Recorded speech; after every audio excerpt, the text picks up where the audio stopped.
श्री गणेशाय नमः. श्री गुरुदेव दत्त. श्री ज्ञानेश्वर माऊली महाराज की जय. रामकृष्ण हरी. माऊलींच्या ज्ञानेश्वरीतील प्रत्येक ओवी ही जणू आत्मज्ञानाचा दीप आहे. या ज्ञानाच्या प्रकाशाने मनातील अज्ञानाचा अंधार दूर होतो आणि जीवनाला भक्तीची, ज्ञानाची आणि सत्याची सुंदर वाट मिळते. आज आपण श्री ज्ञानेश्वरींच्या अध्याय 13 मधील ओवी क्रमांक 201 ते 275 यांचे भक्तिभावाने श्रवण करणार आहोत. चला तर मग मन शांत करून सद्गुरूंचे आणि ज्ञानेश्वर माऊलींचे स्मरण करून या पवित्र ज्ञानामृताच्या प्रवासाला आपण सुरुवात करूया.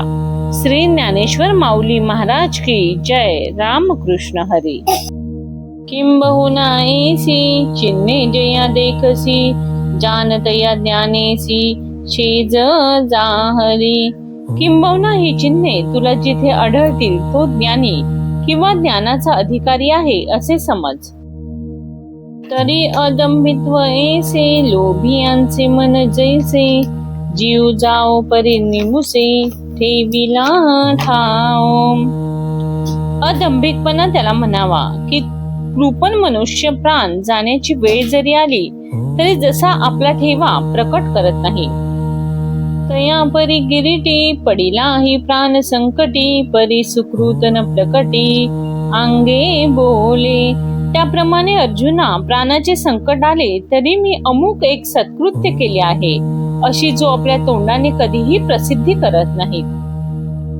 खडाने आला पाना पडवी जेवी अर्जुना, कालपवीपणे अंगना वडील पण. जशी खोडकर गाय सोडलेला पाहणा पुन्हा पुन्हा चोरते किंवा वेशा आपले म्हातारपण लपवते. आढ्यो आतुडे आडवी मग आढ्यताचे विहारवी, ना तरी कुडव धुलपवी अवे माते. श्रीमंताला चोरांनी अरण्यात गाठले असता तो आपली श्रीमंती जशी लपवतो किंवा कुलवधू जसे आपले अवयव मर्यादेने झाकून ठेवते. नाना कृषी बळ आपुले पांघुरवी पेरिले, तैसे झांकी निपजले दान पुण्य. किंवा शेतकरी पेरलेले बी जसे वर माती ओढून झाकतो त्याप्रमाणे आपल्या हातून घडलेली दान धर्मादी पुण्यकर्म तो गुप्त ठेवतो. वरी वरी देहून भुजी लोकांते ते रण रंजी, स्वधर्म वाग्धमजी बांधून येणे. देहाला सजवत नाही, लोकरंजन करत नाही किंवा धर्मचरणाचा टेंभाही मिरवत नाही. परोपकारून बोले न मिरवी अभ्यासिले, न शके विकू जोडले स्फीतीसाठी. केलेला परोपकार बोलून दाखवत नाही, झालेल्या अभ्यासाची प्रौढी मिरवत नाही किंवा मिळवलेली विद्याही विकत नाही. शरीर भूकाकडे पाहता कृपणू आवडे, एरवे धर्माविषयी थोडे बहुन म्हणे.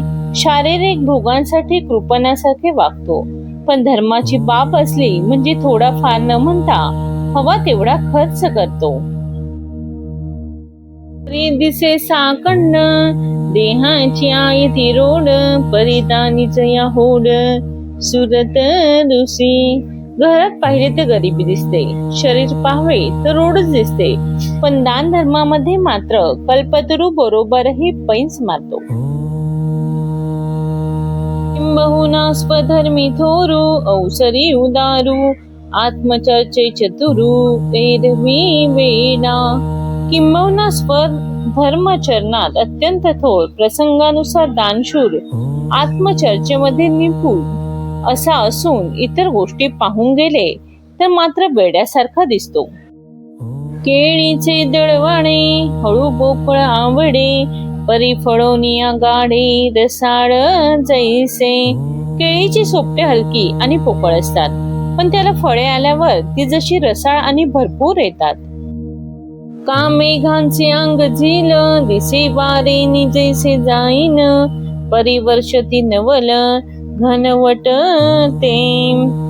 ढगांचे अंग पाहू गेले तर ते झिरझिरीत दिसते आणि ते वाऱ्याने उघडून जाईन असे वाटते. पण वर्षाव करू लागले म्हणजे नवल वाटते. ते भरपूर दाट वर्षाव करून सर्व जलमय करून टाकतात. तैसा जो पूर्णपणी पाहता धोती आयनी, एरवी तरी वाणी तोची ठाव. त्याप्रमाणे त्याची पूर्णता समाधान पाहून मनाला समाधान होते आणि वर्णन करण्यास तोच एक असे वाटते. हे असो या चिन्हांचा नटना चुठाई जयाच्या, जान ज्ञान तयांच्या हाता चढे. हे असो अशी चिन्हे जिथे स्पष्टपणे उमटलेली दिसतील त्याच्या हाती ज्ञान आलेच असे समज.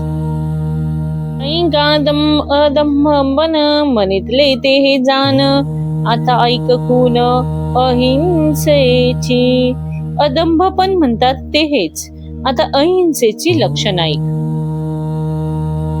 तरी अहिंसा बहुती परी, बोलिली असे उधारी, आपुलानी या मतांतरी निरूपली. पण आपल्या मतांप्रमाणे अहिंसेचे अनेक प्रकाराने वर्णन केलेले आहे. परी देसी देखा, जैशा खांडुनी अशाखा, मग तयाची बुडुखा कुंपकीचे. परंतु त्यांनी केलेले वर्णन म्हणजे एखाद्या झाडाच्याच फांद्या तोडून त्यांनीच त्या झाडाच्या बुंध्याच्या रक्षणासाठी कुंपण घालावे तशातलेच आहे. का बाहू तोडणी पचविजे, मग भुकेची पीडा राखीजे, नाना देऊळ मोडून कीजे पवळी देवा. किंवा स्वतःचे हात तोडून भूक भागवण्यासाठी ते शिजवावेत अथवा देऊळ मोडून त्या सामानाने देवाला आवार करावे. तैसी हिंसाची करुणी अहिंसा, निफज विजे हायसा, पै पूर्व मीमांसा निर्णय केला. त्याप्रमाणे यज्ञादी कर्मात हिंसा करूनच तिच्यापासून अहिंसेचे फळ मिळते असा पूर्व मीमांसकांनी निर्णय दिलेला आहे. जे अवृष्टीचे उपद्रवे, गांधले विश्वांगवे, मनोनी पर्जन्येष्टी करावे नाना याग. दुष्काळाने सर्व विश्व गांजले असता पर्जन्य, पाऊस, इष्टी, यज्ञ वगैरे अनेक यज्ञ करतात. इष्टीची बुडी, पशुहिंसा रोकडी, मग अहिंसेची थडी कैची दिसे. तेव्हा त्या इष्टीच्या मुळाशी रोकडी पशुहिंसा सांगितलेली आहे. मग त्यापासून अहिंसेचे पैतीर कसे दिसणार. पेरीजे नुसती हिंसा, तेथ उगवेल काय अहिंसा, परिणवल बापा धिवंसा या याज्ञिकांचा. अरे, जिथे शुद्ध हिंसा पेरली जाते तेथे अहिंसा कशी पिकणार. पण या याज्ञिकांच्या धाडसाची मात्र नवल वाटते. आणि आयुर्वेद अघवा, तो याच मोहर पांडवा, जेची पाकारणे करावा जीव घातू. आणि अर्जुना, सर्व आयुर्वेद वैदिक शास्त्र याच तोडीचा आहे. त्या जीवाच्या रक्षणासाठी जीवाचा घात सांगितलेला आहे. नाना रोगे आहाळले, लोळती भूते देखिली, ते हिंसा निवारवया केली चिकित्सा का. नाना रोगांनी गांजून लोळणारी माणसे पाहून त्यांचा नाश हिंसा टाळण्यासाठी जेव्हा चिकित्सा रोग प्रतिकार विचारात घेतली, तो ते चिकित्से पाहिले, एकाचे कंद खणविले, एका उपळविले समूळ सपत्रे. तेव्हा प्रथम एका झाडाचे कांदे कंद खणून आणतात आणि एकाला मुळे आणि एकाला पाला यांच्यासह उपटून आणतात. एके आड मोडवली, अजंगमाची खाल कढविली, एके गर्भिणी उकडविली पुटा माझी. एक झाड मध्येच मोडतात, एखाद्या झाडाची साल काढतात आणि गाभण जीव खालून वरून झाकण बंद करून त्यात उकडून काढतात. अजात शत्रु तरुवरा, सर्वांगी देव विल्या शिरा, ऐसे जीव घेऊन धनुर्धरा कोरडे केले. झाडासारखे निर्वेर जात पण त्याच्या अंगावर घाव घालून त्यातून निघणारा चीक घेतात. याप्रमाणे अर्जुना अनेक झाडांचे जीव घेऊन त्यांना वाळवले. आणि जंकमाही होत, लावणी काढले पित्त, मग राखिले शिनत आणि जीव. आणि सजीवांच्या अंगात हात घालून त्यांच्या पोटातील पित्त काढून घेतात आणि रोग पीडित अशा दुसऱ्या जीवाचे रक्षण करतात. अहो वसती धवळारे, मोडूनी केली देव्हारे, नागोनी व्यवहारे, गवांदी घातली. अहो नांती घरे मोडून देवळे बांधली, किंवा सावकारीत लोकांना फसून लुटून द्रव्य मिळवून त्याने अन्न छत्रे घातली. मस्तक पांघुरले, तव तळवटी उघडे पडले, घर मोडून केले मांडव पुढे. डोक्याला वस्त्र गुंडाळल्याने खालचे अंग उघडे पडले. घर मोडून पुढच्या अंगणात मांडवाची छाया केली. नाना पांघरुणे, जाळूनी जैसे तापणे, का झाले अंग धुरणे कुंजरांचे. किंवा थंडी वाजू नये म्हणून पांघरुणाची शेकोटी करून त्याची ऊब घ्यावी, किंवा हत्तीला स्नान घालून स्वच्छ करावा, हे जसे व्यर्थ. ना तरी बैल विकुनी गोठा, पुसा लावणी पांधीचे गांठा, इया करणी की चेष्टा काही हंसो. किंवा बैल विकून त्या पैशांनी जसा गोठा बांधावा, किंवा पोपट उडवून लावून नंतर पिंजरा तयार करावा, या गोष्टी योग्य का, याला चेष्टा म्हणावे, याला हसावे की रडावे. एकी धर्माची आवाहनी, गाडू आदरले पाणी, तव काळी तया आहळणी जीव मेले. धर्माच्या नावाखाली पाणी गाळून घ्यावे आणि गाळताना त्यातील अडकलेले जीव मरून गेले. एक न पचविती चिकन, ये हिंसेचे भेन, तेत कदर खदले प्राण, तेची हिंसा. काही लोक हिंसा होईल या भीतीने धान्य शिजवत नाहीत आणि उपाशी राहतात, पण त्याने त्यांचे स्वतःचे प्राण व्याकुळ होतात. तीच हिंसा आहे. एव हिंसांची अहिंसा, कर्मकांडी हा ऐसा, सिद्धांतु सुमनसा ओळखे तू. याप्रमाणे अर्जुना कर्मकांडामध्ये हिंसेलाच अहिंसा ठरवून सिद्धांत केलेला आहे, हे तू ध्यानामध्ये ठेव. केले अहिंसेचे नाव, आम्ही केले जम, तव स्फूर्ती बांधली हाव ये मती. प्रथम जेव्हा अहिंसेचे लक्षण सांगावे असे आम्ही योजिले, तेव्हा आम्ही मनात असे ठरवले, हिचे खरं लक्षण सांगावे. तरी कैसे नियते गाळावे, मनोनी पडले बोलावे, देवींची तुवाही जाणावे ऐसा भाव. पण त्यापूर्वी या नाममात्र शास्त्रीय अहिंसा यांना कशा गाळाव्या म्हणून त्याही सांगाव्या लागल्या. त्याप्रमाणे तुलाही हे समजावे असा हेतू. बहुत करून किरीटी, हाची विषयी गोटी, एरविका आडवाटी धामी जेल. अर्जुन हाच हेतू याच्या मुळाशी होता, म्हणून तुला वरीलप्रमाणे खोट्या अहिंसेची लक्षणे सांगितली. नाहीतर आपणहून आड रानामध्ये कोण धावेल. आणि स्वमताची निर्धारा, लागोनिया धनुर्धरा, प्राप्ता मतांतरा निर्वचुकीचे. आणि अर्जुना आपले निश्चित मत सांगण्यासाठी मतांतराचा विचार करावाच लागतो. हे उधारी निरुपती परी, आता यावरी मुख्य जे काम. निरूपणाची अशी पद्धत आहे हे लक्षात असावे. आणि यानंतर आमचे मुख्य मत सांगतो. ते स्वमत बैल बोली जेल, अहिंसे रूप की जेल, जी उठली आतुल ज्ञान दिसे. आता आमचे स्पष्ट मत सांगून अहिंसेची लक्षणे सांगू, जी अंतःकरणामध्ये ठसली असतात ज्ञान कळून येईल. परी ते अधिष्ठलेनी अंगे, जाणे जे आचरतेची बागे, जैसी कसवटी सांगे वाणी आणते. पण ती अहिंसा जिथे पूर्णपणे बांधली आहे, तिथे त्याच्या आचरणावरूनच समजते. ज्याप्रमाणे सोन्याची खरी परीक्षा त्याची कस लागल्यावर. तरी तरंगून ओलांडित, लहरी पायन फोडितू, सांचलून मोडतू पाणी यांचा. तरंग न ओलांडता, लाटा पायाने न मोडता आणि पाण्याचा स्थिरपणा न बिघडवता. विज्ञानिले देठी घालून अविंसा, जळी बकू जैसा पाऊल सुई. आपले खाद्य जो मासा, त्याच्यावर नजर ठेवून बगळा आपला पाय पाण्यामध्ये टाकतो. का कमळावरी भ्रमर, पाय ठेविती हळुवार, कुचुंबेल कोईसर इया शंका. किंवा आतील केसर दुखावेल म्हणून भुंगा जसा कमळावरती हळुवारपणे बसतो, तैसे परमानुपा गुंतले, जाणुनी जीव सानुले, कारुण्या माझी पाऊले, लपवूनी चाले.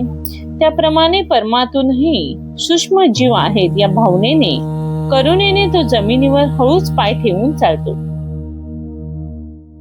ते वाट कृपेची करीतू, ते दिशाचे स्नेह भरितू, जीवातळी आंथरी तू आपुला जीव.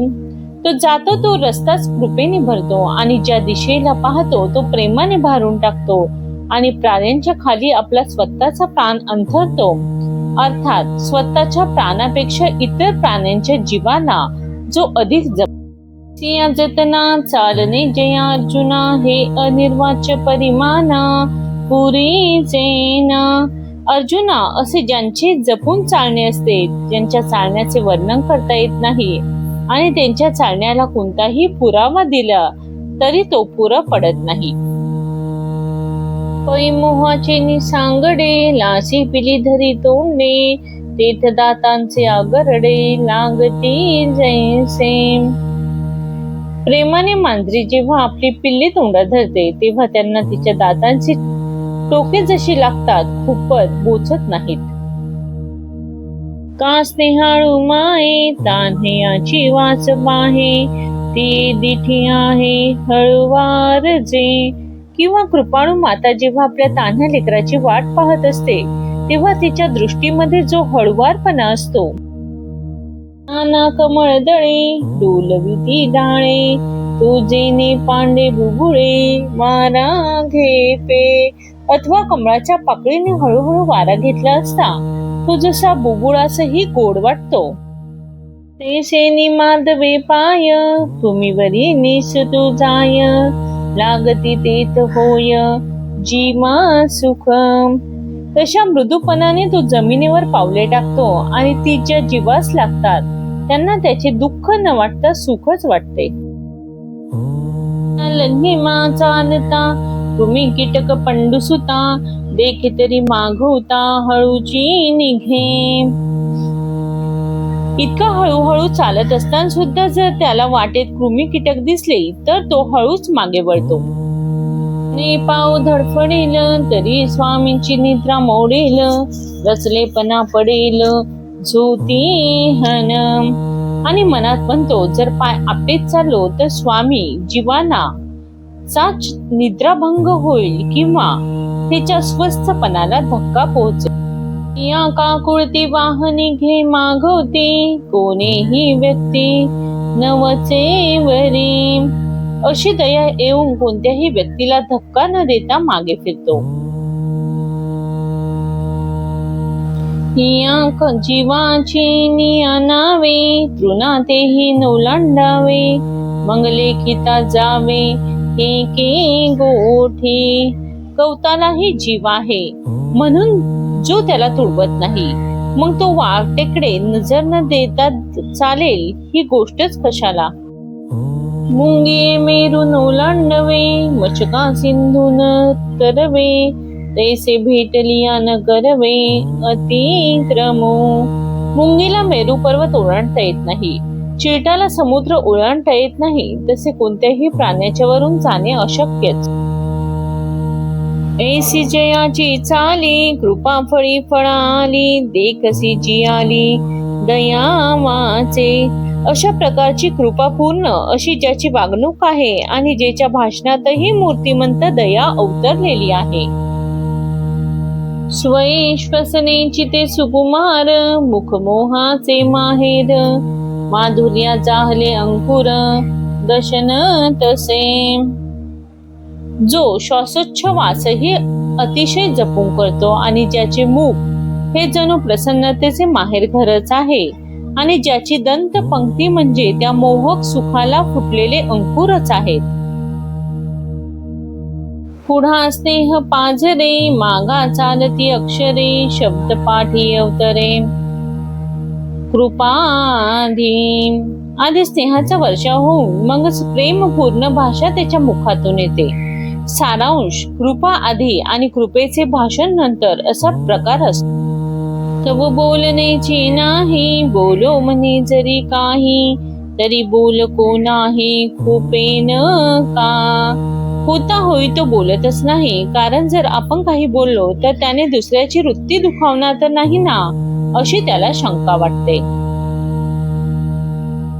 बोलता अधिक होऊन घे, तरी कोणाही वर्मी न लगे, आणि कोणासी न रेघे शंका मनी. अधिक उन्हा शब्द निघाला तरी त्यापासून कोणाचे वर्म दुखावले जाणार नाही, किंवा त्या जास्त बोलण्याने कोणाच्या मनामध्ये शंका तर येणार नाही ना. मांडिली गोटी हन मोडेन, वासी पेल कोणी उडेल, आई कोणी ओवांडील कोणी जरी. त्यामुळे कोणाचा बेत मोडेल, धुवून कोणी मागे फिरेल आणि कदाचित ते कोणाला रुसणार नाही. तरी दुवाळी कोणी नव्हावी, भुवई कवनाची नुचलावी, ऐसा भाव जीवी मनोनी उगा. म्हणून कोणाला पीडा न व्हावी, कोणी रागाने आपल्यावर भुवया चढू नयेत असे वाटून जो बोलणे टाळतो आणि शांत बसतो. अंग प्रार्थीला विपाये, जरी लोभे बोलू जाये, तरी परिसतया होय माय बापू. पण कोणाच्या विनंतीवरून जर तो क्वचित लोभाने बोलू लागला तर ऐकणाऱ्याला त्याचे बोलणे आई वडिलांप्रमाणे प्रेमळ वाटावे. कानाद ब्रह्माची मुसे आले, की गंगा पयसलेले, पतिव्रते आले वार्धक्य जैसे. मूर्तिमंत नाद ब्रह्मच अवतारावे असे त्यांचे भाषण मधुर असते, किंवा गंगोदकच उसळले आहे, अथवा पतिव्रतेला वृद्धपण जसे यावे तैसे साचा निमवाळ, मितले आणि रसाळ, शब्द ऐसे कल्लोळ अमृतांचे. त्याप्रमाणे सत्य आणि मृदू, थोडेच पण रसाळ, जशा अमृताच्या लहरी असे त्यांचे शब्द असतात. विरोधू वादू बळू, प्रणिता पढाळू, उपहास छळू, वर्म स्पर्शू. विरोधी भाषण, जीवाला दुःखदायक असा उपहास, क्रूर चेष्टा, छळ आणि मर्मभेदक. हाटू बेगू विदानू, आशा शंका प्रतारणू, हे सैन्यासीले अवगुणू जयावाचा. अटींचे, आवेशाचे, कोट्या करणारे, आशा निर्माण करणारे, शंकाखोर, ठगबाजींचे वगैरे अवगुण ज्याच्या भाषणामध्ये नसतात, आणि तयांची परी किरीटे, थाऊ जयाची दिठी, सांडिल्या भुकुटी मोकळिया. तसेच अर्जुना, ज्याची दृष्टी स्थिर असून भुवया सरळ आहे, कपट सूचक नाहीत. काजे भूती वस्तू आहे, ती रूपू शकू विपाये, म्हणून वासून पाहे बहुते करोनी. प्रत्येक प्राणी मात्रात परमात्मा वसलेला आहे, त्याला त्रास होईल म्हणून बहुधा कोणाकडे टक लावून पाहतही नाही. ऐसाही कोणे एके वेळे, भितरले कृपेची निबळे, उघडोनिया डोळे दृष्टी घाली. असे असूनही आतील कृपेच्या भरतीमुळे कोणाकडे डोळे उघडून पाहिले. माऊलींच्या या पवित्र ज्ञानेश्वरीतील अमृतवाणीचे आजचे श्रवण आपण येथे पूर्ण केले. या ओव्यांमधून मिळालेले ज्ञान आपल्या मनामध्ये सदैव आणि आपल्या जीवनामध्ये भक्ती, शांती आणि सद्बुद्धीचा प्रकाश निर्माण करो, हीच माऊलीच्या चरणी प्रार्थना. जर हा व्हिडिओ तुम्हाला आवडला असेल तर लाईक करा आणि आपल्या प्रियजनांसोबत शेअर करा, आणि सद्गुरू भक्ती मराठी चॅनेलला सबस्क्राईब करून बेल आयकॉन दाबायला विसरू नका. पुन्हा भेटूया ज्ञानेश्वरीच्या पुढच्या अमृतवाणी सोबत. श्री ज्ञानेश्वर माऊली महाराज की जय. सद्गुरू महाराज की जय. राम कृष्ण हरी.